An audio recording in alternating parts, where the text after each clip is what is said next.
রিয়াজ, ওই রিয়াজ, বাড়িতে আছি? কি ব্যাপার আপনারা এত সকাল সকাল আমার বাড়িতে কি মনে করে? আসেন আসেন, ভিতরে আসেন। আমরা এখানে বসতে আসিনি, খুব বড় মস্তান হয়ে গেছিস না, যাকে ইচ্ছা তাকে মারবি। ওটা তো আমার রোজগার কাজ, অন্য কথা থাকলে বলেন।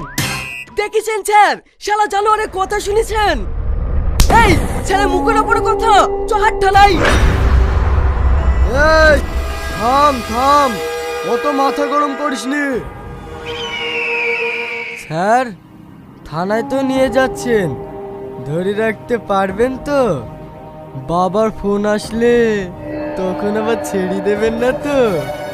পটলের ছেলেকে মেরেছি, ও না বাসা, যদি মারা যায় কমসে কম 14 বছরের জেল, তোর কোনো বাপ বাঁচাইতে পারবে না।